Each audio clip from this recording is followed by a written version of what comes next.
আলাইকুম ওয়া রাহমাতুল্লাহি ওয়া বারাকাতুহু। ওয়া আলাইকুম আসসালাম ওয়া রাহমাতুল্লাহি ওয়া বারাকাতুহু। আপনারা ভালো আছেন তো? আপনাদের এই প্রোগ্রাম কি রাত 12টা পর্যন্ত না সারা রাতের প্রোগ্রাম? তো এখন থেকে মনে হচ্ছে যেন কেলিয়ে গিয়েছে, 12টা পর্যন্ত প্রোগ্রাম হবে না। আগে ভালো বক্তা ছিল, শুনতে মজা লাগছিল, জিহাদি কথা ছিল, ওই জন্য বসেছিলেন নাকি?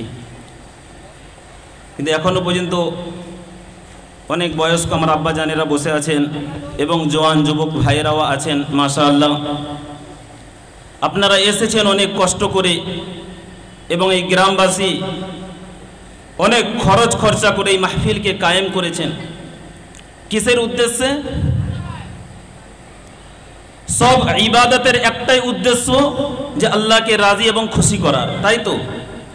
আপনারা এসেছেন কোরআন হাদিসের কথা শুনবেন, কিন্তু এটা নয় যে ওয়াজ নসিহত শুনে আমরা মজা নেব। মজা নেওয়ার জন্য কি না, বক্তব্য ওয়াজ নসিহত শোনার একটাই উদ্দেশ্য থাকা দরকার যে আমাদের জীবন পরিবর্তন কিভাবে করব এবং আগামী জীবনটা সঠিক শরীয়ত অনুযায়ী কিভাবে চালাবো, তাই তো না? ভুল কথা বলছি? তাহলে বক্তা যেমনই হোক, সে মানুষটা যেখান থেকে আসুক না কেন, কথা যখন আমার প্যারা নবী সাল্লাল্লাহু আলাইহি সাল্লামের হবে, আপনাকে হাদিসের কথা, কোরআনের কথা যেখানে হবে, সঙ্গে সঙ্গে মাথা নত করে দিতে হবে, ঠিক কিনা বলুন? তাহলে কোরআনের কথা হবে। আমি আপনাদের কারোর ভাইয়ের সম্পর্ক এবং ছেলের মতো আমি আমার উস্তাদে মুহতারাম জনাব মুফতি সাহেব, যিনি আপনাদের ইমাম সাহেব, ওনার অনুরোধে অনেক রিকোয়েস্টের কারণে আমি শুধুমাত্র দোয়া নেওয়ার জন্য ওনার ছাত্র, একজন নগণ্য ছাত্র, আপনাদের দরবারে এসেছি। আল্লাহ যদি তৌফিক দেন, কোরআন হাদিস থেকে দু একটা আলোচনা করব। কারণ যেখানে আমার উস্তাদে মুহতারাম, যাদের কাছে আমরা চলা শিখেছি, ওনারা উপস্থিত আছেন, ওনাদের কাছে কথা বলার মতো আমার যোগ্য নেই। জাস্ট আপনারা যদি শুনতে চান, আল্লাহ পাক যদি তৌফিক দেন, দু একটা কথা আলোচনা করব। শুনবেন কি? আপনারা রাজি আছেন তো? মাশাআল্লাহ, আল্লাহ পাক আমাদের সকলকে তার হাবিবের কথা আলোচনা করা, শোনা এবং তার সাথে সাথে আমাদের জীবনে আমল করার মতো তৌফিক দান করুন। বলুন আল্লাহুম্মা আমিন। আউযু বিল্লাহি মিনাশ শাইতানির রাজীম। বিসমিল্লাহির রহমানির রহিম।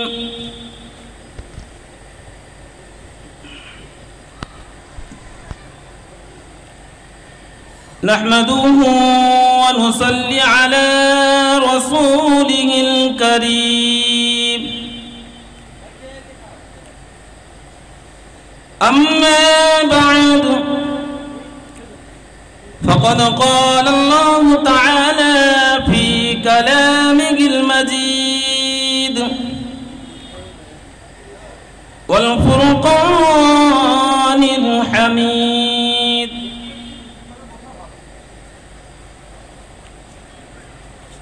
لقد كان لكم في رسول الله أسوة حسنة.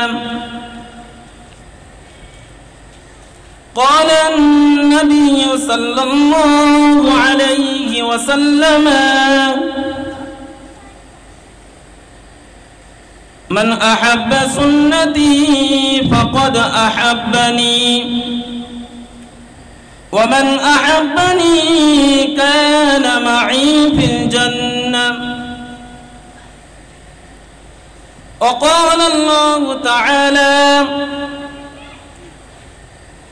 إن الله وملائكته يصلون على النبي يا أيها الذين آمنوا صلوا عليه وسلموا تسليما. اللهم صل على محبت سوير جوري جوري پڑھن وعلى آل سيدنا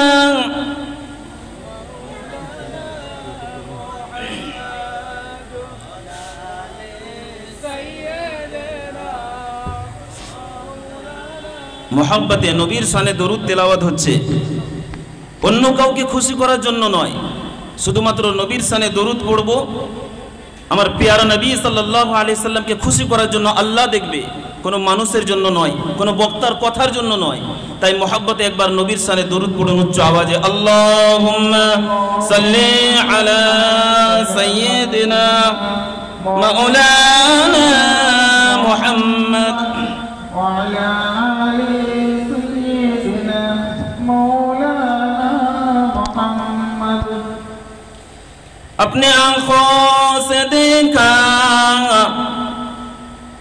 नहीं है मगर, अपने आँखों से देखा नहीं है मगर, उनकी तस्वीर सीने में मौजूद है, जिनकी खुशबू से महका इस सारा जहां, वो खुशबू नबी के पसीने में है। अल्लाहुम्मा सल्ली अला सय्यिदिना मौलाना मुहम्मद व अला आले सय्यिदिना।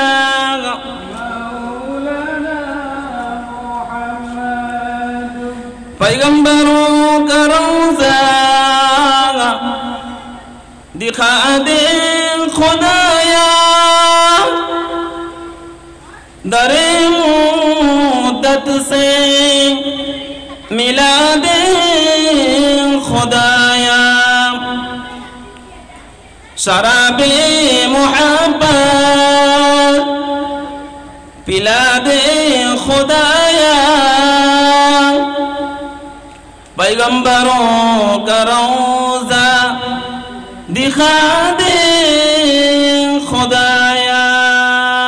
अल्लाहुम्मा सल्ली अला सय्यिदिना मौलाना मुहम्मद व अला आलि सय्यिदिना मौलाना मुहम्मद। अल्हम्दुलिल्लाह, समस्त प्रशंसा समस्त तारीफ से मोहन अल्लाह रब्बुल आलमीনের দরবারে, যে আল্লাহ তাবারক ওয়া তাআলা আজকে এই পবিত্র মাহফিলে আমাকে আপনাকে একত্রিত করেছেন। সর্বপ্রথম সেই মহান প্রভু, মহান মালিক, যিনি রহমানুর রহিম, দয়ালু দাতা। আর আমরা সকলেই জানি যে আল্লাহর মেহেরবানি এত, যে আল্লাহর দয়া যদি না থাকতো আমি আপনি এই দুনিয়ার জমিনে এত বড় পাপী গুনাহগার যে আমরা প্রত্যেকেই আযাবের যোগ্য, ঠিক কি না বলুন? তারপরেও আল্লাহ পাক তার অসংখ্য নিয়ামত আমাদেরকে দিয়ে রেখেছেন। তাই আমরা সর্বপ্রথম সেই মহান মালিক আল্লাহ রাব্বুল আলামিনের দরবারে শুকরিয়া আদায় করি। সকলে মুহাব্বতের সহিত বলুন আলহামদুলিল্লাহ। তারপরে জানাই সেই মহামানব, মহানবী, উম্মত প্রেমী নবী, নবীকুলের শিরোমণি, উভয় জগতের কান্ডারি হুজুরে পাক সাল্লাল্লাহু আলাইহি ওয়াসাল্লাম, সে নবীর শানে দরুদ কেন পাঠাবো, নবীকে মোহাব্বত আমরা কেন করব, আমি আপনি সকলেই জানি। আমি সামান্য একটা ঘটনা শুধু টাচ করে দেবো আপনাকে, কারণ সময় খুব শর্ট। আমার উস্তাদ মুহতারাম বলেছেন, তাই দুয়ার জন্য দু একটা কথা বলবো আপনাদের কাছে, তাই বেশি লম্বা চওড়া করব না, আমি শর্টে একটু বোঝানোর জন্য বলে দেব। আপনারা নবী দাউদ আলাইহিস সালামের নাম শুনেছেন? শুনেছেন তো? নবী দাউদ আলাইহিস সালামের উপরে আল্লাহ পাক যে আসমানি কিতাব নাজিল করেছিলেন সেটা হচ্ছে জবুর। আল্লাহ পাক নবী দাউদ আলাইহিস সালামকে এমন সুমধুর কণ্ঠস্বর দিয়েছিলেন, হাদিসের কিতাবে পাওয়া যায় যে নবী দাউদ আলাইহিস সালাম যখন জবুর তেলাওয়াত করতেন, শুধু মানুষ কেন, জঙ্গলের পশু পাখি প্রাণী সকলেই নবী দাউদ আলাইহিস সালামের জবুরের তেলাওয়াতে মুগ্ধ হয়ে যেত। বলুন সুবহানাল্লাহ। তো নবী দাউদ আলাইহিস সালাম তার জামানায় যেরকম আমাদের সাপ্তাহিক ছুটির সাপ্তাহিক জুমা শুক্রবারে হয়, তাই তো? জুমা আমাদের কোন দিন হয়? রবিবার না সোমবার? শুক্রবার। তো নবী দাউদ আলাইহিস সালামের জামানায় ওনাদের ইবাদতের দিনটা ছিল শনিবার দিন, আর ওই শনিবার দিন তাদের জামানায় আল্লাহ পাকের হুকুম ছিল কোনো কাজকর্ম করা যাবে না। আমাদের ওটা নেই, শুধু জুমার নামাজটা আদায় করতে পারলেই ব্যাস, আল্লাহ পাক বলেছেন সব কিছু করো, জুমার যখন আজান হয়ে যাবে আপনি হাজির হয়ে যান। যাক, আমি যে কথা বলছিলাম, ছুটির দিন ছিল শনিবার দিন, তাই নবী দাউদ আলাইহিস সালাম যখন জবুর তেলাওয়াত করতেন, সমুদ্রের মাছ তারাও পর্যন্ত সমুদ্র থেকে উঠে এসে নবী দাউদ আলাইহিস সালামের জবুর তেলাওয়াত শুনতেন। বলুন সুবহানাল্লাহ। তো নবী দাউদ আলাইহিস সালাম বলেছিলেন তার উম্মতদেরকে যে শনিবার দিন তোমরা মাছকে ধরবে না, কারণ তাদের মধ্যে বেশিরভাগ কর্ম ছিল তার উম্মতদের মাছ ব্যবসায়ী, মৎস্যজীবী ছিলেন তারা। তো নবী দাউদ আলাইহিস সালাম বলেছিলেন আল্লাহ পাকের হুকুম, তোমরা অমান্য করবে না। কিন্তু অনেক ব্যাখ্যা রয়েছে, আমি শর্টে বলছি। তারা নবীর কথাকে অমান্য করেছিল। তারা কি করেছিল? চালাকি করেছিল। শনিবার যেদিন ছুটির দিন, যেদিন তাদের কর্ম তাদের নবী করতে মানা করেছিলেন, কিন্তু তারা নবীর কথা শোনেনি। তারা চালাকি করে কি করেছে? শনিবার দিন ছুটির দিনে নবী দাউদ আলাইহিস সালাম জবুর তেলাওয়াত করছেন, সমুদ্রের মাছ নবী দাউদের জবুরের তেলাওয়াতে মুগ্ধ হয়ে তারা যখন কোরআন সেই জবুর তেলাওয়াত শুনতে আসতো, তারা কি করেছে? দূর থেকে খাল করে গর্ত করে মাছগুলোকে আসার জন্য একটা গর্ত করে দিত, রাস্তা করে দিত। যখন মাছগুলো সেই গর্তের মধ্যে পড়ে যেত, যাকে আপনারা টুপকি বলেন আমাদের ভাষায়, মানে পুকুর থেকে একটু দূরে নালা করে একটা গর্ত করে রাখা হয় না, মাছ যখন ওতে পড়ে যাবে কোনো খেজুর পাতা কিছু ঢাকা দিয়ে রাখা হয় যাতে করে বেরোতে না পারে, পরের দিন ওটাকে আপনি শুকিয়ে মাছটা তুলে নেবেন। সেই রকম তারা চালাকি করে মাছগুলোকে আটকানোর ব্যবস্থা করেছে, জাল দিয়ে নানা রকম করে। কি করবে? শনিবার কেটে গেলে রবিবার দিন মাছ ধরবে। এই সামান্য কথা অমান্য করার জন্য আল্লাহ পাক তাদেরকে এমন আযাব দিয়েছিলেন, মানুষ থেকে মানুষের পরিবর্তে তাদেরকে বানরে পরিণত করে দিয়েছিলেন। কিসের জন্য? নবীর কথা অমান্য করার জন্য, দুনিয়ার জমিনে পাপ করার জন্য। কিন্তু চিন্তা করে বলুন, বুকে হাত দিয়ে বলুন, আমি আপনি তার থেকেও জঘন্য পাপ করছি। কারণ আমরা সকলেই জানি যে আমার আপনার নবী রাহমাতাল লিল আলামিন পুরো জীবন দেখবেন, পুরো জীবনটাকে বিলিয়ে দিয়েছেন, কষ্ট করেছেন। কিসের জন্য? শুধুমাত্র একটাই উদ্দেশ্য, আমার গুনাহগার উম্মতি যেন জাহান্নাম থেকে বেঁচে জান্নাতি হয়ে যায়। বলুন সুবহানাল্লাহ। কিসের জন্য? যেন তারা জান্নাতি হয়ে যায়, সঠিক পথ পেয়ে যায়। কিন্তু বুকে হাত দিয়ে বলুন, সেই নবীর একটা নয় দুটো নয় অসংখ্য কথাকে আমরা অমান্য করেছি, অসংখ্য কথাকে পুরো আঙুল দেখিয়েছি। তারপরেও আল্লাহ পাক নবী দাউদ আলাইহিস সালামের উম্মতের মতো আমাদেরকে আযাব দিয়ে ধ্বংস করেননি। আল্লাহ পাক আমাদের উপরে সরাসরি আযাব দেননি। কিসের জন্য? শুধুমাত্র আমার আপনার নবী রাহমাতাল লিল আলামিন, দো জাহানের বাদশা সরকারে দো আলম সাল্লাল্লাহু আলাইহি সাল্লামের দোয়ার বরকতে। বলুন সুবহানাল্লাহ। সেই উম্মত প্রেমী নবী নবী মুহাম্মদুর রাসূলুল্লাহ সাল্লাল্লাহু আলাইহি সাল্লামের রওজায়ে আতহারে এই গুনাহগার আমরা এই বাহার গ্রামের জমিন থেকে হুজুরের দরবারে অসংখ্য অগণিত দরুদের ধারা, দরুদের নজরানা আমরা ওনার দরবারে পৌঁছাই। আমরা মোহাব্বতের সহিত সকলে বলুন সাল্লাল্লাহু আলাইহি ওয়াসাল্লাম। তাহলে নবীকে ভালোবাসতে হবে, তাই তো?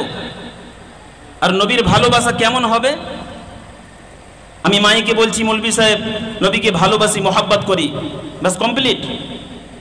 বলুন, এটা কি ভালোবাসা? আপনি চিৎকার করে পুরো বাজারে বলবেন মাইকিং করে, আমি নবীর গোলাম, নবীর উম্মত, আমি দাবিদার। শুধু মাইকিং করবেন, বলবেন, এলান করবেন, ঘটনা বলবেন, সবকিছু করবেন, কিন্তু নবীর চরিত্রের মধ্যে, নবীর আদর্শের মধ্যে আপনার জীবনে একটাও পাওয়া যাবে না। আপনি কি নবীর গোলাম হতে পারবেন? আপনি কি নবীর উম্মত? না। প্যারা নবী সাল্লাল্লাহু আলাইহি সাল্লাম বলেছেন, যারা আমার সুন্নতের ইত্তেবা করবে, আমি নবী জানিয়ে দিলাম তারাই হলো আমার প্রকৃত উম্মত, আমার গোলাম। বলেন সুবহানাল্লাহ। নবীর অনুসরণ করতে হবে, নবীর ভালোবাসা আনতে হবে। কি করে? নবীর সুন্নতের ইত্তেবা করতে হবে। আর সেই নবী কত ভালোবেসেছেন আমাদেরকে, যার নমুনা, যার ঘটনা বলে আপনাদেরকে শেষ করতে পারবো না। কারণ সেই নবীর কোনো তুলনা হয় না, সেই নবীর কোনো তুলনা হয় না, এত ভালোবেসেছেন আমাদেরকে, যার ভালোবাসার কথা বললে পুরো রাত চলে যাবে, জীবন শেষ হয়ে যাবে, তাও শেষ হবে না, উম্মতকে এমন ভালোবেসেছেন। একটা কথা বলবো, একটা ঘটনা বলবো শর্টে, তারপর আমি ওয়াজের দিকে যাব। এখন ওয়াজ শুরু করিনি, যে বিষয়ে কথা বলবো। শুধু নবীকে ভালোবাসবো কেন? বিনা স্বার্থে না। আপনি দেখবেন আজ থেকে 1400 বছর আগে আমি আপনি জন্ম হইনি, এই দুনিয়ার জমিনে আসেনি, কিয়ামত পর্যন্ত আমার মতো আপনার মতো যত উম্মত আসবে, যত উম্মতি দুনিয়ার জমিনে আসবে, সকলের জন্য সেই প্রিয় নবী সাল্লাল্লাহু আলাইহি সাল্লাম তার অন্তরে কতটা মায়া ছিল, মোহাব্বত ছিল। মসজিদে নববী শরীফে সাহাবা ইকরাম রাদিয়াল্লাহু তাআলা আনহুম একদিন দয়ার নবীকে খুঁজে পাচ্ছে না। হযরত ওমর ফারুক রাদিয়াল্লাহু তাআলা আনহু, আবু বকর সিদ্দিক রাদিয়াল্লাহু তাআলা সকলেই ছিলেন, সকলে পরেশান। নবীর মোহাব্বতের ভালোবাসার মানুষ তারা, প্রাণ প্রিয় সাহাবা। হযরত আবু বকর মদিনার অলিতে গলিতে একদিন, দুদিন, 3 দিন কেটে যায়, নবীর কোনো খোঁজ নেই। সাহাবারা পাগলের মতো হয়ে গেল, ঝরঝর করে কাঁদছে, অলিতে গলিতে দয়ার নবীকে খুঁজে বেড়াচ্ছে। কারণ তাদের একটাই ভয় যে আমরা নবীকে পাইনি, হয়তো আমার নবীর দুশ্মনেরা, কারণ পদে পদে সেই জামানায় দুশ্মন ছিল আমার রসুলের, নবীর দুশ্মনেরা আমার নবীকে হয়তো হত্যা করেছে। এই ভয়ে চতুর্দিকে খোঁজাখুঁজি করছে। আপনারা সকলেই জানেন যে ওমর ফারুক রাদিয়াল্লাহু তাআলা আনহু কেমন জালালি ছিলেন, তলোয়ার হাতে নিয়ে সহ্য করতে পারেন না। মসজিদে নববী থেকে বেরিয়ে রাস্তায় বেরিয়ে গিয়েছেন, মুনাফিকদের সামনে চলে গিয়েছে। ইমানি পাওয়ার দেখুন কেমন, মুনাফিকদের সামনে, গর্দানের সামনে তলোয়ার ধরেছে। হে মুনাফিকের দল, তোরা বলে দে আমার মুহাম্মদকে, আমার দয়ার নবীকে কোথায় লুকিয়ে রেখেছিস? আমি উমর, আমি ঘোষণা করে দিলাম, আমার নবীকে যদি কিছুক্ষণের মধ্যে আমি খুঁজে না পাই, আমার নবীর খোঁজ না পাই, এই মদিনার জমিনে একটাও মুনাফিক আমার তলোয়ার থেকে বাঁচতে পারবে না। এই হুঙ্কার দিয়ে নঙ্গা তরওয়ার নিয়ে ওমর রাদিয়াল্লাহু তাআলা আনহু মদিনার গলিতে গলিতে ঘুরছে। এই দৃশ্য যখন আবু বকর সিদ্দিক দেখলেন, ওমর রাদিয়াল্লাহু তাআলা আনহুকে ডেকে শান্ত করে দিলেন। ভাই ওমর, এত রেগে যেও না, চলো আমরা খুঁজি আল্লাহর নবীকে। ঘটনা অনেক বড়, আমি জাস্ট আপনাদেরকে বোঝানোর জন্য যে নবীর মোহাব্বত উম্মতের জন্য কতটা ছিল, কতটা মায়া, ছোট্ট একটা বলবো ঘটনা। আবু বকর সিদ্দিক রাদিয়াল্লাহু তাআলা আনহু ওমর রাদিয়াল্লাহু তাআলা আনহুকে সঙ্গে নিয়ে চলে গেলেন খুঁজতে খুঁজতে। মদিনা শরীফ থেকে 2-3 কিলোমিটার দূরে জবলে সালাত বলে একটা পাহাড় রয়েছে, সেইখানে একটা মসজিদ আজও পর্যন্ত রয়েছে। তারা খুঁজতে খুঁজতে গিয়ে দেখেন যে দয়ার নবী সাল্লাল্লাহু আলাইহি সাল্লাম খোঁজ পেলেন যে ওই পাহাড়ের উপরে সাজদার মধ্যে পড়ে ইয়া হাবলি উম্মতি, ইয়া হাবলি উম্মতি বলে চিৎকার করে কাঁদছেন। আবু বকর সিদ্দিক রাদিয়াল্লাহু তাআলা আনহু ওমর রাদিয়াল্লাহু তাআলা আনহুকে সঙ্গে নিয়ে পাহাড়ের উপরে উঠে গেলেন। আস্তে আস্তে করে উঠে আল্লাহর নবীর কাছে চলে গেলেন। সঙ্গে সঙ্গে ওমর রাদিয়াল্লাহু তাআলা আনহু কাঁদতে কাঁদতে বলেন, ইয়া রাসূলুল্লাহ, ইয়া হাবিবাল্লাহ, আমি ওমর সেই জওয়ান বয়স থেকে আপনার হাতে হাত দিয়ে কলেমা পড়ে মুসলমান হয়েছি। ইয়া রাসূলুল্লাহ, আপনি উম্মতি উম্মতি বলে কাঁদবেন না, সাজদা থেকে মাথা তুলুন। ইয়া রাসূলুল্লাহ, আমি ওমর আপনার গোলাম, আমি আপনার দরবারে ওয়াদা করছি আমার জীবনের যত নেক আমল আমি ওমর করেছি আপনার উম্মতের জন্য আমি সব সাদকা করে দিলাম। বলুন সুবহানাল্লাহ। ইয়া রাসূলুল্লাহ, মেহেরবানি করে আপনি কাঁদবেন না, সাজদা থেকে মাথাটা তুলুন। আল্লাহর নবী মাথা তুললেন না। তারপরে আবু বকর সিদ্দিক রাদিয়াল্লাহু তাআলা আনহু উনিও একই কথা বললেন, ইয়া রাসূলুল্লাহ, ইয়া হাবিবাল্লাহ, আমি আবু বকর যাকে আপনি সিদ্দিক লাকাব দিয়েছেন, আপনি নিজের জবানে বলেছেন যে আমার সামান্য একটা নেকি যদি এক পাল্লায় রাখা হয় আর দুনিয়ার জমিনে সকল মুমিনের নেকি যদি অপর পাল্লায় রাখা হয়, আমি আবু বকর আমার ইমানের পাল্লাটা ভারী হয়ে যাবে। বলুন সুবহানাল্লাহ।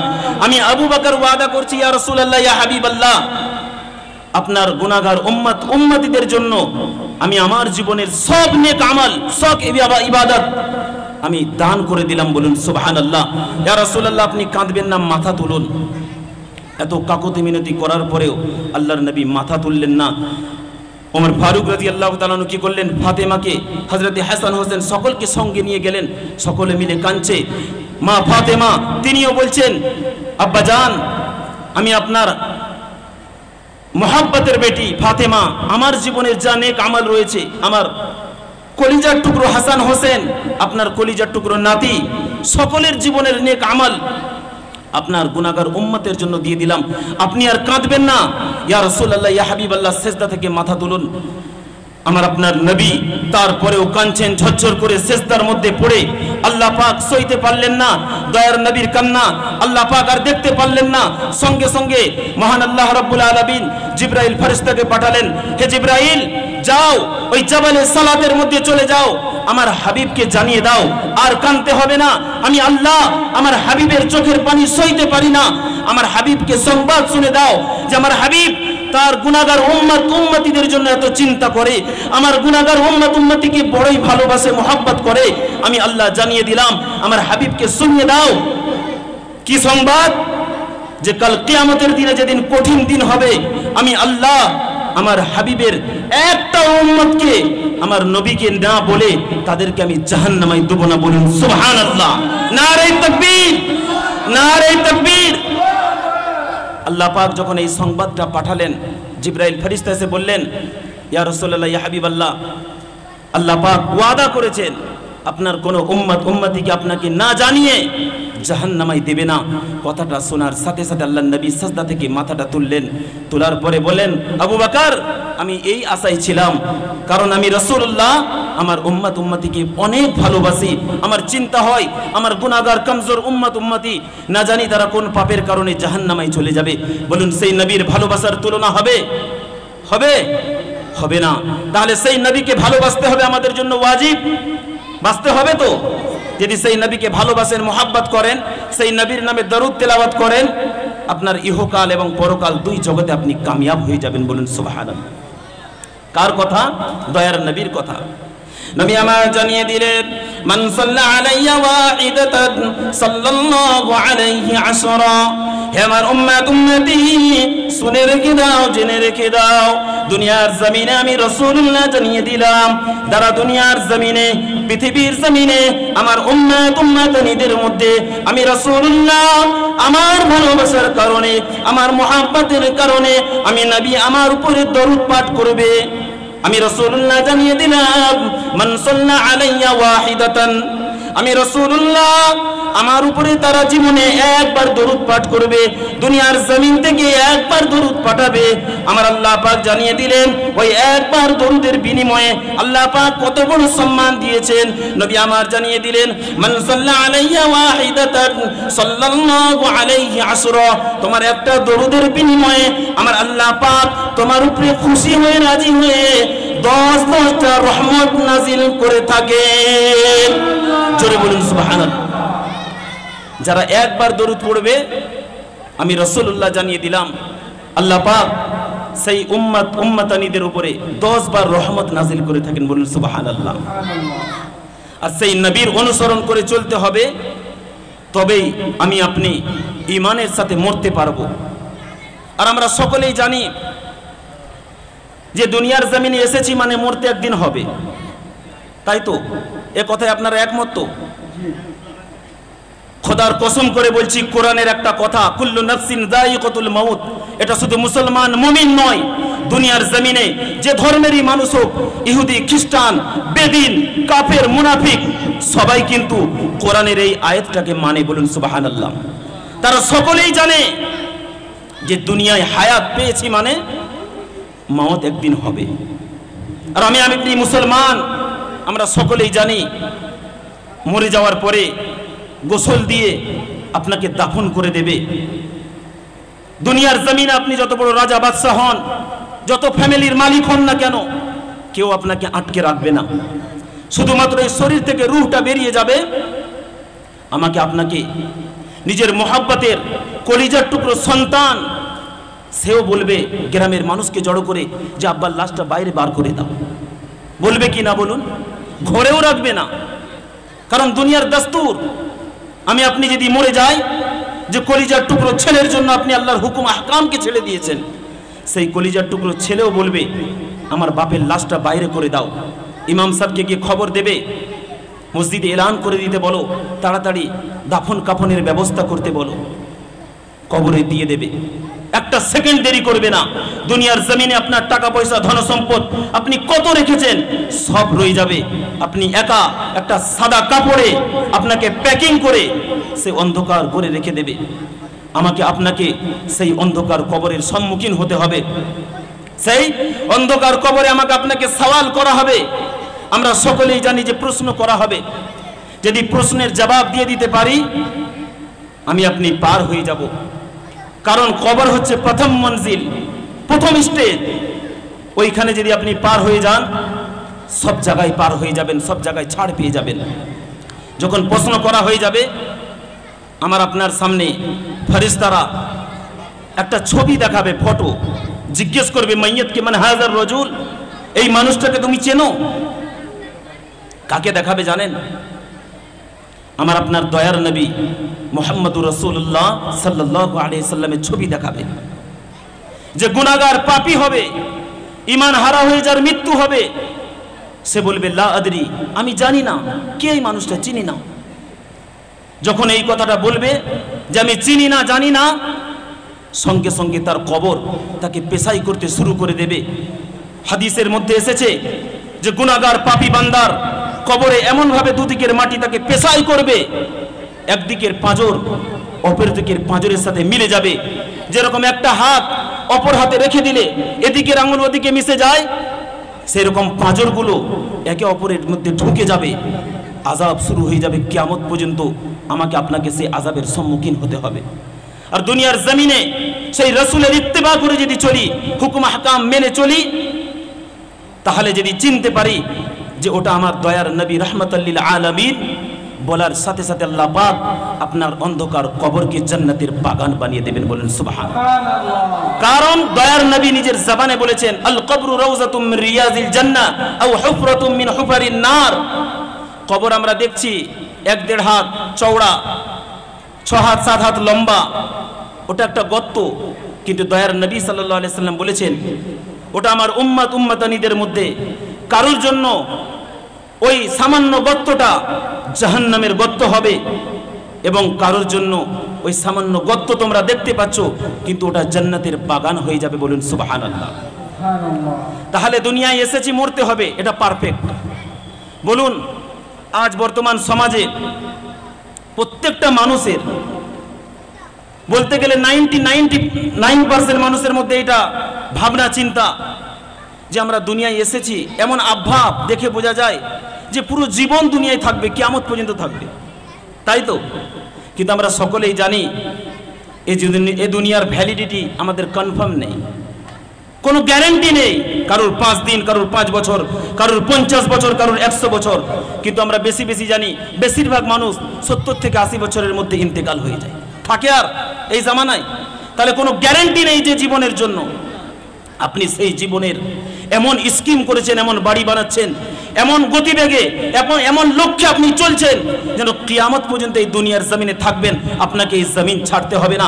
আপনি হারাম হালাল কিচ্ছুই পাচ্ছেন না। সুদ যেখান থেকে আসুক না কেন আপনি সংরক্ষণ করছেন কিসের জন্য? দুনিয়ার জমিনে শান্তিতে থাকবেন, পুরো জীবন আরামে কাটাবেন।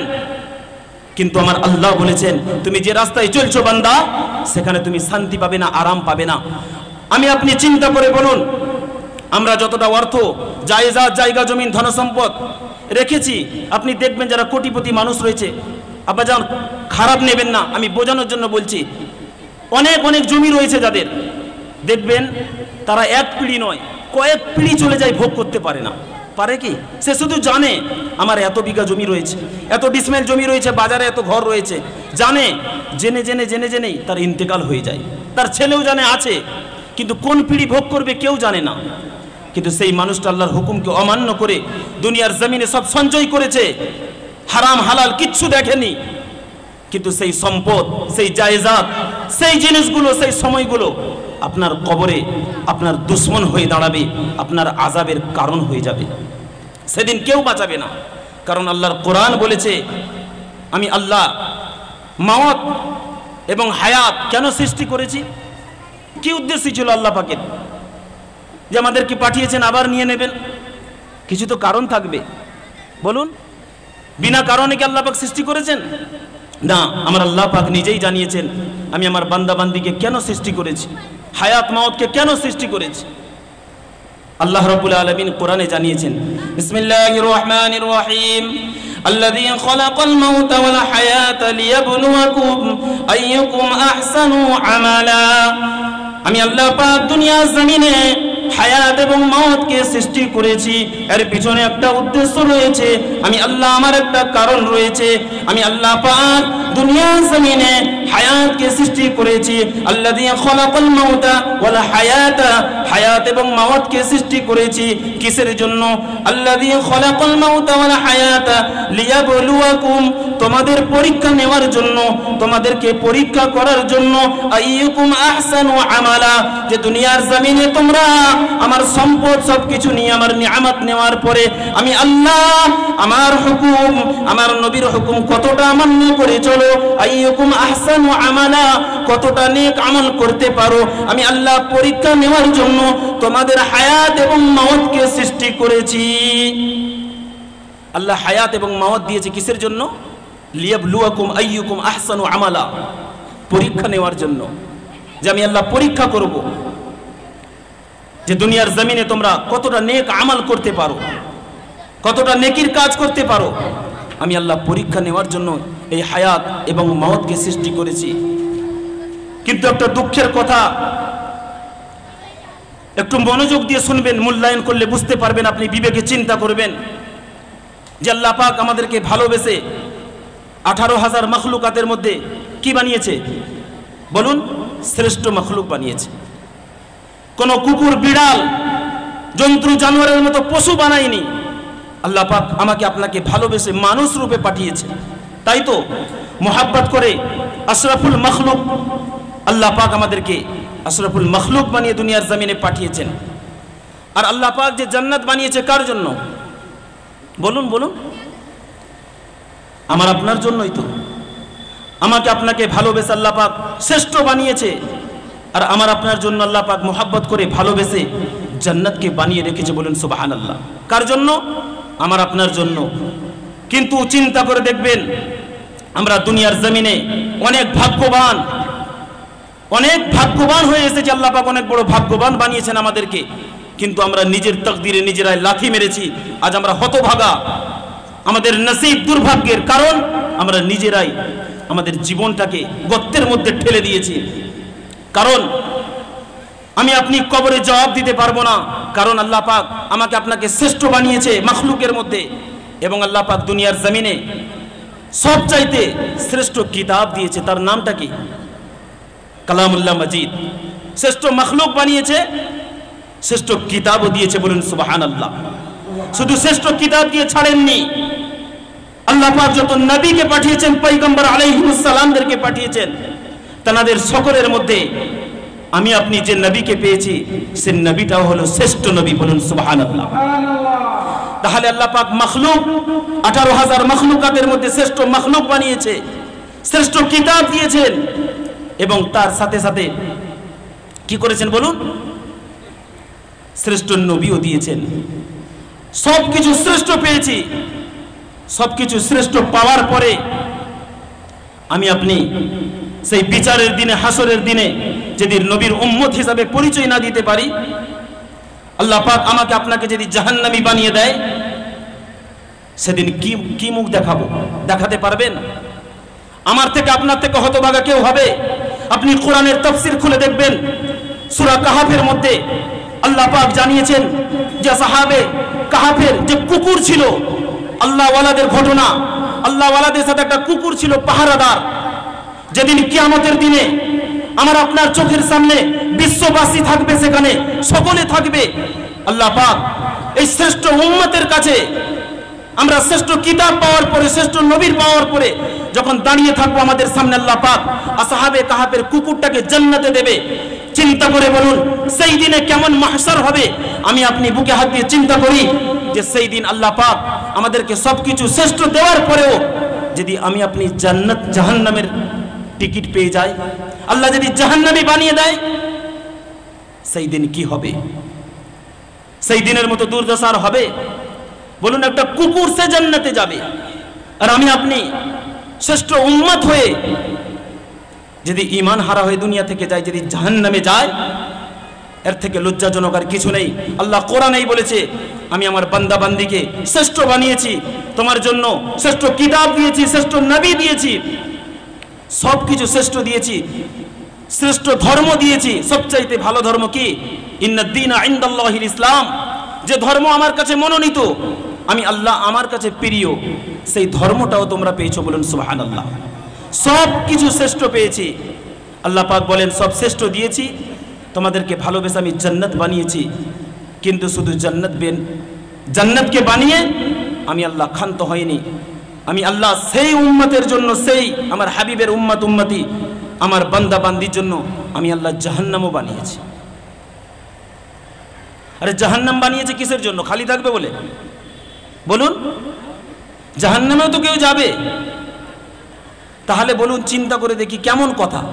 আল্লাহ পাক এত ভালোবেসে মোহাব্বত করে আমাকে আপনাকে মানুষ হিসাবে পাঠালেন, সবকিছু শ্রেষ্ঠ দিলেন, জান্নাত বানালেন। যে বান্দা বান্দির জন্য আল্লাহ পাক এত ভালোবেসে, আবার আমাদের জন্য জাহান্নাম।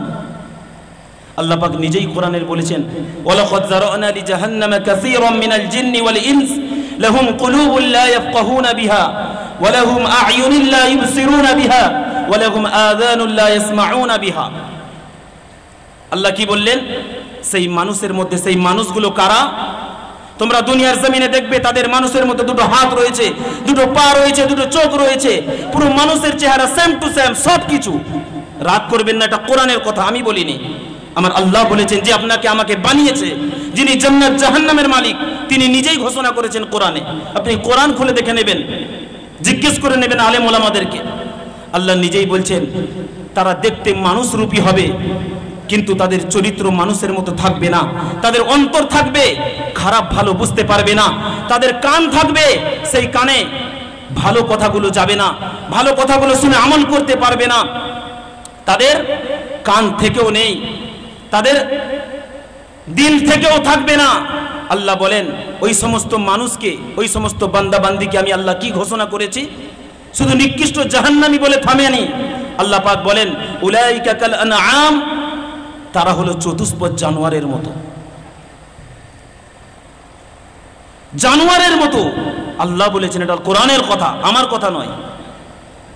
কার জন্য বলেছে? আমার আপনার মতো, মানুষের মতো। কোন মানুষগুলো?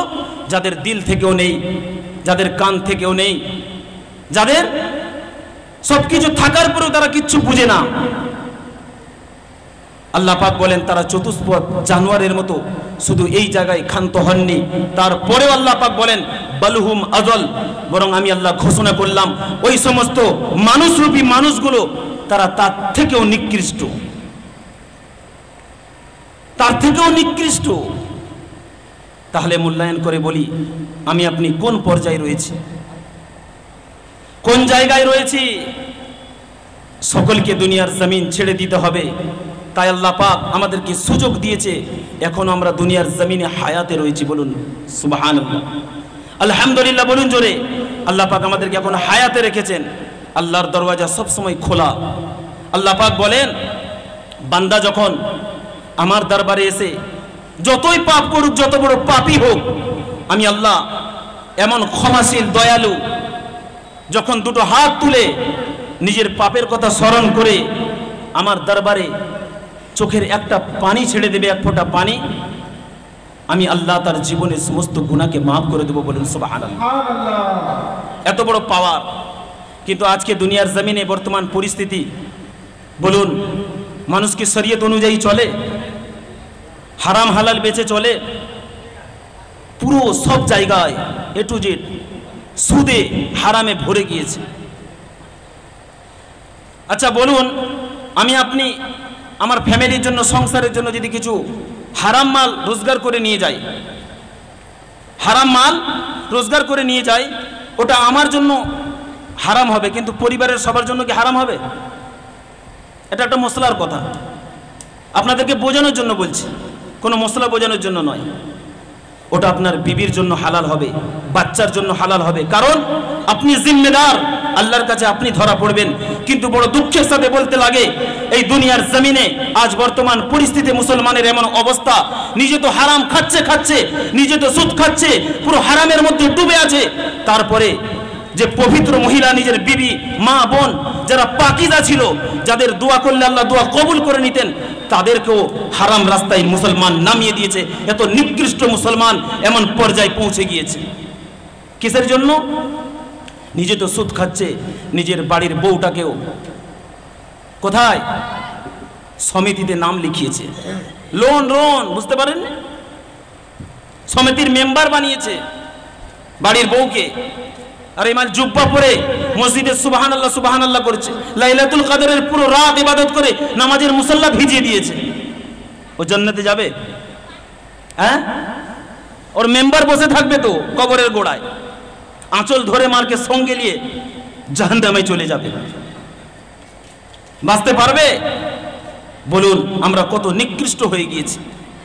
গুনাহ করছেন, বাড়ির মহিলাগুলোকেও আমরা আজ গুনার পথে নামিয়ে দিয়েছি। আপনি কেমন পুরুষ যে নিজের রিজিকের উপর আপনি ভরসা করতে পারেন না, মহিলাকে নামিয়ে দিয়েছেন ওই হারাম ব্যবসায়। যে মহিলাগুলো, যে আমার মা বোনগুলো পবিত্র ছিল, আপনি তাদেরকেও নোংরা করে দিচ্ছেন। যারা দোয়া করলে, চোখের পানি ফেললে তার সন্তানের বালা মুসিবতকে আল্লাহ পাক দূর করে দিত, স্বামী কোনো বিপদে পড়লে স্বামীর বিপদকে আল্লাহ উদ্ধার করে দিত, কারণ তার বিবি বাড়িতে বসে বসে নামাজের মুসাল্লায় দোয়া করবে। হুজুরের দোয়ার থেকে বেশি তার বাড়ি বিবি যদি নামাজের মুসাল্লায় হাত তুলে দোয়া করে, তার রাস্তাঘাটের বিপদ আপদ আল্লাহ পাক দূর করে দেবেন। বলুন সুবহানাল্লাহ। কিন্তু আজ আমরা সবাই একই পথে নেমে গিয়েছি। এখন তো আবার দুনিয়ার জমিনে আমার জওয়ান যুবক ভাইরা, এটা খুব চলছে সব জায়গায়। এখানে আছে কি আমি জানি না, জানেন তো, ওটাকে আবার কেউ গুনাহ মনে করেনি। অনেকে রাস্তার মোড়ে মোড়ে দেখেননি জান্নাতের টিকিট বিক্রি হচ্ছে, দেখেছেন? আমি তো দেখেছি, আপনারা দেখেছেন তো? রাস্তার মোড়ে মোড়ে কোণে কোণে টুল নিয়ে, টেবিল নিয়ে বসে রয়েছে, জান্নাতের টিকিট দিচ্ছে। টিকিট পেয়ে গেলেই কোটিপতি। যদি একবার ভাগ্যে জান্নাত লেগে যায়, সঙ্গে সঙ্গে কোটিপতি হয়ে যাবেন, কিয়ামত পর্যন্ত এসি রুমে ঘুমাবেন, তাই তো? আস্তাগফিরুল্লাহ। এমন পরিস্থিতি এসেছে মুসলমানের, এমন অবস্থা। হে আমার জওয়ান যুবক ভাইরা, আমি তোমাদেরকে অনুরোধ করে বলবো, খবরদার যাবে না। আল্লাহ পাক যতটুকু দিয়েছে আল্লাহর উপরে ভরসা করো, কারণ যে আল্লাহ সমুদ্রের এক একটা এমন প্রাণী রয়েছে, কত কত টন খাদ্য খায়, আমি আপনি সমীক্ষা করতে পারবো না। আর আমি আপনি 250 খাদ্য খানেওয়ালা। আল্লাহ কোরআনে বলেছে, আমা মিন দাব্বাতিন ফিল আরদি ইল্লা আলাল্লাহি রিজকুহা, কোন এমন মখলুক নেই যার রিজিকের ব্যবস্থা না করে আমি আল্লাহ পাঠিয়েছি দুনিয়ার জমিনে। সকলের রিজিকের ব্যবস্থা করেছি, তারপরে পাঠিয়েছি।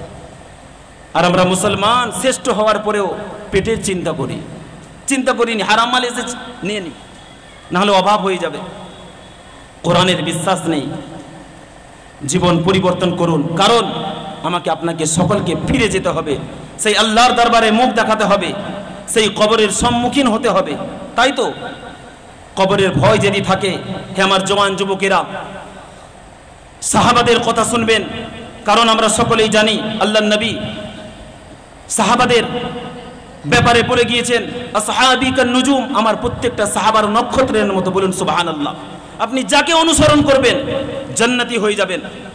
আমি একটা ঘটনা বলবো আপনাদের সামনে, আপনারা যদি শুনতে চান বলবো, না হলে ছেড়ে দেবো। আজ ভালো লাগেনি আপনাদেরকে? বলুন।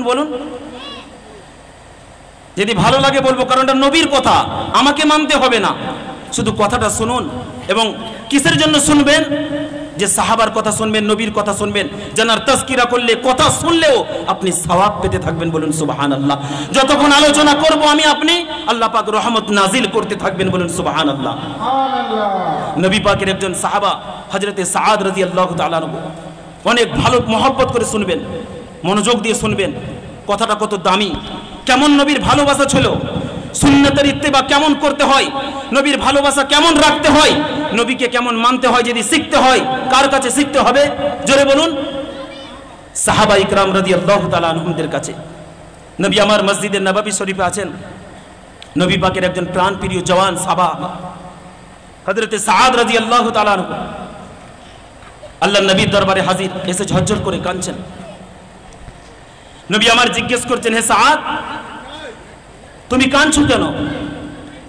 তোমার কাঁদার কারণটা কি?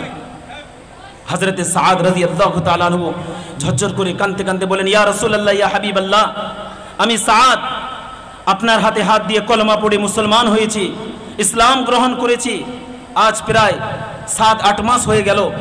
ইয়া রাসূলুল্লাহ, আমার জীবনে যতটা পারি আমি চেষ্টা করে আপনার প্রতিটা হুকুম, আপনার প্রতিটা সুন্নতের ইত্তেবা করেছি, প্রতিটা সুন্নতের প্রতি আমল করেছি, কিন্তু আমি সাদ, আমার জীবনে ভয় হয়। ইয়া রাসূলুল্লাহ, ইয়া হাবিবাল্লাহ, আমি দেখতে অসুন্দর, সাদকে দেখতে ভালো ছিল না, চেহারার মধ্যে বসন্তের দাগ ছিল, গত্ত গত্ত, পক্সে যেরকম দাগ হয়। আমি সাদ দেখতে ভালো নয় বলে মদিনার অলিতে গলিতে আজ প্রায় 8 মাস থেকে বিয়ের প্রস্তাব নিয়ে ঘুরছি। ইয়া রাসূলুল্লাহ, কেউ নিজের মেয়েকে আমাকে বিয়ে দিতে রাজি হয় না। ইয়া রাসূলুল্লাহ, ইয়া হাবিবাল্লাহ, আমার ভয় হয়। আমি সাদ আপনার সমস্ত সুন্নতের উপরে আমল করেছি, আমার মনে হয় যদি এই সুন্নত নিকাহ, এটা তো সুন্নত বিয়ে করা, এই সামান্য একটা সুন্নত।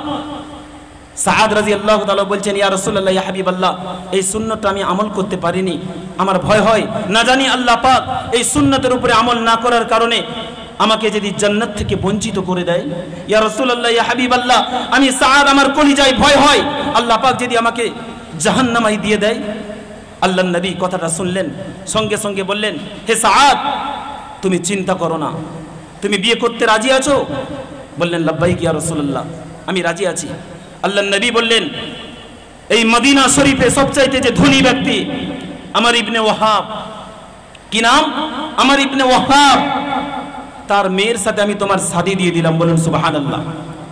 সাদ রাদিয়াল্লাহু তাআলা অবাক, ইয়া রাসূলুল্লাহ, ইয়া হাবিবাল্লাহ, আমি একজন গোলাম, অত্যন্ত গরিব, আমাকে দেখতে এত বদসুরত, একদম ভালো নয়, আর অত ধনী ঘরের মেয়ে, দেখতে সুন্দর, এই প্রস্তাব আপনি বিয়ে পড়িয়ে দিলেন, আপনি বললেন যে বিয়ে দিয়ে দিলাম, আমি এই কথা গিয়ে বলবো কিভাবে সাদের বাড়িতে? আমার ইবনে ওয়াহাবকে বলবো কি করে? আল্লাহর নবী বললেন, হে আমার সাদ, তুমি যাও, আমি রাসূলুল্লাহ বললাম। আল্লাহর নবী সাহাবা আমার ইবনে ওয়াহাবের বাড়িতে চলে গেলেন, গিয়ে সমস্ত ঘটনা খুলে বললেন। এই কথাটা শোনার সাথে সাথে আমার ইবনে ওয়াহাব রেগে আগুন।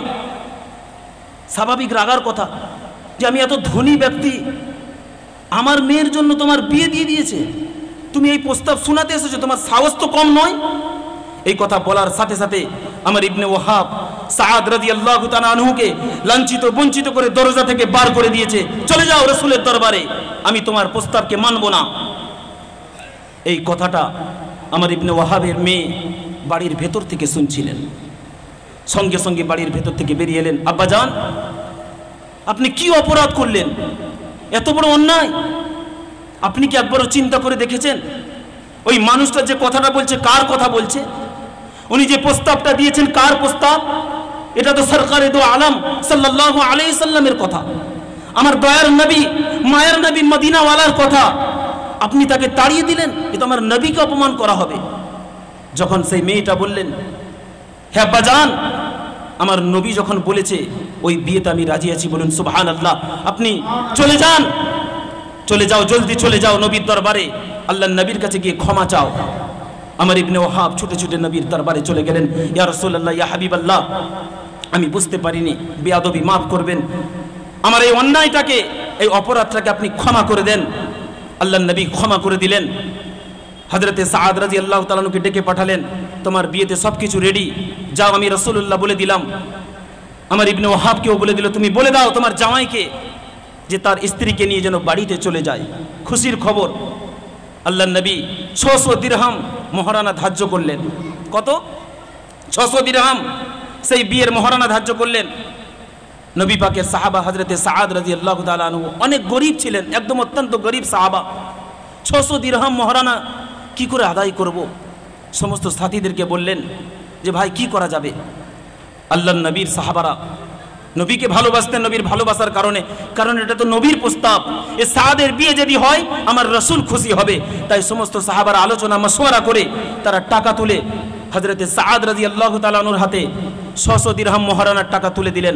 সাদ, তুমি চলে যাও মদিনার বাজারে, তোমার নতুন বিবির জন্য ফুলসজ্জা রাতের জন্য তুমি সামান কেনাকাটি করে নাও, এই মহারানার টাকা নিয়ে তোমার বিবির মহারানা আদায় করে তুমি তোমার বিবির কাছে চলে যাও। হযরতে সাদ রাদিয়াল্লাহু তাআলা আনহু কথাটা মনোযোগ দিয়ে শুনবেন, কেমন নবীর ইত্তেবা, ইমানি পাওয়ার। দুনিয়ার জমিনে তানাদের কাছে সবচাইতে বড় জিনিস ছিল নবীর রাজি, আল্লাহর রিজাবান্দি। নবীর রিজাবান্দি ছিল সবচাইতে বড় দৌলত। দুনিয়ার জমিন কোনো নারী, টাকা পয়সা কিছু বড় ছিল না সাহাবায়ে কেরাম রাদিয়াল্লাহু তাআলা আনহুদের কাছে। হযরতে সাদ রাদিয়াল্লাহু তাআলা আনহু নবী পাকের প্রাণ প্রিয় সাহাবা, মনে অনেক খুশি হওয়ার কথা স্বাভাবিক। গরিব মানুষ, মদিনার সবচাইতে ধনী ব্যক্তি, তার মেয়ের সাথে বিয়ে হবে, আমার সব ব্যবস্থা হয়ে গেল। মদিনার বাজারে চলে গেলেন, দোকানে পা রেখে দিয়েছেন। কিসের জন্য? বিবির জন্য সমস্ত সামান কিনবেন। যেই কিনতে যাবে হযরতে সাদ রাদিয়াল্লাহু তাআলা আনহু মদিনার জমিনে, মদিনার বাজারে হযরতে সাদ রাদিয়াল্লাহু তাআলা আনহুর কানে জিহাদের আওয়াজ এসে যায়। কে যেন জিহাদের ঘোষণা করে জিহাদের দামামা বাজিয়ে দিয়েছে। হযরতে সাদ অবাক হয়ে গেলেন, কেমন ইমানি পাওয়ার দেখুন, নবীর ভালোবাসা দেখুন, মহব্বত দেখুন। সাদ থমকে দাঁড়িয়ে গিয়েছেন, মহারানার টাকা হাতে রয়েছে, সামান কিনা বন্ধ। সাদ নিজের মনকে নিজে প্রশ্ন করছে, হে সাদ, তুই বল, আজকের দিনে মদিনার সবচাইতে ধনী ব্যক্তি তার মেয়ের কাছে যাবি, ফুলসজ্জার রাতে যাবি, না মদিনার উম্মত প্রেমী নবী, মায়ের নবী মদিনাওয়ালা জিহাদের ঘোষণা করেছে, জিহাদের এলান করেছে, সাদ তুমি জিহাদে যাবে। নিজের মনে প্রশ্ন করে সাদ সিদ্ধান্ত করলেন যে সাদ, দুনিয়ার জমিনে কোনো ধনী ব্যক্তির নারী কারুর পরোয়া করে না। যখন নবীর আওয়াজ এসেছে, জিহাদের ঘোষণা এসেছে, আমি সাদ আর থাকবো না। ওই মহারানার টাকা নিয়ে বিয়ের পোশাক কেনা বাদ দিয়ে ওই টাকা দিয়ে জিহাদের পোশাক কিনে, জেরা, যাকে আরবিতে জেরা বলা হয়, লোহার পোশাক, জিহাদের পোশাক কিনে হযরতে সাদ রাদিয়াল্লাহু তাআলা আনহু জিহাদে চলে গেলেন। একের পর এক কাফেরদেরকে হত্যা করতে করতে যুদ্ধ করতে করতে এক পর্যায়ে কাফেররা হযরতে সাদ রাদিয়াল্লাহু তাআলা আনহুকে এমন ভাবে আঘাত করলেন, হযরতে সাদ রাদিয়াল্লাহু তাআলা আনহু সঙ্গে সঙ্গে শাহাদাত বরণ করলেন। বলেন সুবহানাল্লাহ। আল্লাহ পাক এত বড় খুশকিসমতি করলেন, হযরতে সাদ শাহাদাত বরণ করলেন।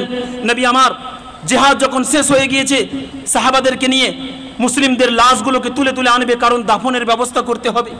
নবী আমার সাথী সঙ্গীদেরকে নিয়ে জিহাদের ময়দানে চলে গেলেন। যখন মুসলমানদের লাশগুলো একটা একটা করে তুলে তুলে আনা হচ্ছে, সেই সময় দূর থেকে দেখে একটা লাশ পড়ে রয়েছে, ক্ষত বিক্ষত অবস্থা, দুরবস্থা। নবীর সাহাবারা আস্তে আস্তে করে যখন সাদ রাদিয়াল্লাহু তাআলা আনহুর কাছে পৌঁছে গেলেন, দূর থেকে দেখে আল্লাহর নবী দেখেন যে সাদের লাশ। নবী আমার অবাক হয়ে গেলেন, কি ব্যাপার? সাদ তো আজকে বিয়ের দিন আমি রাসূলুল্লাহ ঘোষণা করে দিলাম মসজিদে নববী থেকে, সাহাবারা সকল সাথীরা মহারানা টাকাও তুলে দিলেন, উনি তো বাজারেও চলে গিয়েছিলেন সমস্ত কিছু কেনার জন্য, সাদ এখানে কখন এলো, কিভাবে জানলো? আল্লাহর নবী তাকিয়ে দেখেন সাদের মাথার লোহার টুপিটা ফাটা, মগজটা জিহাদের ময়দানে ঢালা, ক্ষত বিক্ষত অবস্থায় পড়ে রয়েছে। হযরতে সাদ রাদিয়াল্লাহু তাআলা আনহুর জবানটা বেরিয়ে গিয়েছে। দয়ার নবী সাদের চেহারার দিকে তাকিয়ে ঝরঝর করে কেঁদে ফেললেন। সাদের কি অবস্থা! কাঁদতে কাঁদতে নবী আমার আবার আকাশের দিকে তাকালেন। তাকানোর সাথে সাথে প্যারা নবী সাল্লাল্লাহু আলাইহি সাল্লাম মুচকি হেসে দিলেন। আবার কিছুক্ষণ পরে আল্লাহর নবী আসমান থেকে মুখটা ফিরিয়ে মাথাটা নিচু করে নিলেন। সাহাবারা জিজ্ঞেস করলেন, ইয়া রাসূলুল্লাহ, ইয়া হাবিবাল্লাহ, আপনাকে তো দেখলাম কিছুক্ষণ পূর্বে সাদের লাশ দেখে আপনি ঝরঝর করে কাঁদছেন, তারপরে আকাশের দিকে তাকিয়ে আপনি হাসতেছিলেন, তারপরে আবার আকাশ থেকে মুখটা ফিরিয়ে নিলেন। ইয়া রাসূলুল্লাহ, ইয়া হাবিবাল্লাহ, দয়া করে একটু কারণটা বলবেন। দয়ার নবী সরকারে দো আলম সাল্লাল্লাহু আলাইহি সাল্লাম বলেছিলেন, হে আমার সাহাবারা শুনো, আমার সাদ আমাকে এত ভালোবাসে, এত মহব্বত করে, আমি কল্পনা করতে পারি না। আমি সাদের এই দূর অবস্থা দেখে আমি রাসূলুল্লাহ চোখের পানি সামলাতে পারি না, আমার চোখ থেকে ঝরঝর করে পানি পড়ে গিয়েছে। বলুন সুবহানাল্লাহ। আমি রাসূলুল্লাহ ঝরঝর করে কেঁদে ফেললাম, আমার সাদের এই অবস্থা। তারপরে আমি রাসূলুল্লাহ যখন আকাশের দিকে তাকালাম, মুচকি হাসলাম। এর কারণটা কি? আমি রাসূলুল্লাহ আকাশের দিকে তাকিয়ে দেখি আমার আল্লাহ পাক আমার সাদের শাহাদাতটাকে এমন ভাবে কবুল করেছেন যে আমার সাদের মাকাম, আমার সাদের দরজা আল্লাহ পাক এত বড় করেছে, আমি রাসূলুল্লাহ খুশিতে মুচকি হেসে দিলাম। বলুন সুবহানাল্লাহ। আমি রাসূলুল্লাহ আমার সাদের মাকামটাকে দেখে মুচকি হেসে দিলাম। ইয়া রাসূলুল্লাহ, ইয়া হাবিবাল্লাহ, তারপরে আকাশ থেকে মুখটা কেন ফিরিয়ে নিলেন? দয়ার নবী মুচকি হাসতে হাসতে বললেন, ইয়া আমার সাহাবারা, আমি দেখতে পাচ্ছিলাম আমার সাদ যখন শাহাদাত বরণ করেছে তার সাথে সাথে আল্লাহ পাকের জান্নাতের সমস্ত দরজা খুলে গিয়েছে। বলুন সুবহানাল্লাহ। আকাশের সমস্ত দরজা আল্লাহ পাক খুলে দিয়েছেন। জান্নাত থেকে অসংখ্য অগণিত হুরেরা, যাদেরকে কোরআনের ভাষায় হুর বলা হয়, সুন্দরী নারী, যার তুলনা করা যাবে না দুনিয়ার জমিনে, যার কথা বলে বোঝানো যাবে না যে কেমন নারী, সেই অতি সুন্দরী নারীগুলো জান্নাত থেকে ছুটে ছুটে ছুটে ছুটে আমার সাদকে কোলে তোলার জন্য তারা কম্পিটিশন করে ছুটছে। কিসের জন্য? যে কে সর্বপ্রথম গিয়ে আমার সাদকে কোলে নিয়ে জান্নাতে চলে যাবে। আমি রাসূলুল্লাহ তাকিয়ে দেখছিলাম, কিন্তু ওই জান্নাতের হুরগুলো যখন তারা কম্পিটিশন করছিল, ছুটাছুটি করছিল, তাদের সামনের পর্দাটা সরে যাচ্ছিল, আমি রাসূলুল্লাহ লজ্জায় মুখটা নামিয়ে নিয়েছিলাম। বলুন সুবহানাল্লাহ। আল্লাহ পাক আমার সাদকে এত বড় মর্তবা দান করেছে কিসের জন্য? আমি রাসূলুল্লাহ আমাকে ভালোবাসার, আমার ইত্তেবা করার জন্য। বলুন সুবহানাল্লাহ। বলুন কেমন যুবক ছিল, জীবনের টাকা পয়সা, নারী, দুনিয়ার সম্পদ, জায়েজাত কারোর পরোয়া করেননি। ওনাদের কাছে সবচাইতে বড় ছিল কি? আল্লাহ এবং তার রাসূলের রিজাবন্দি। বলুন সুবহানাল্লাহ। শুধু একটা নয়, অসংখ্য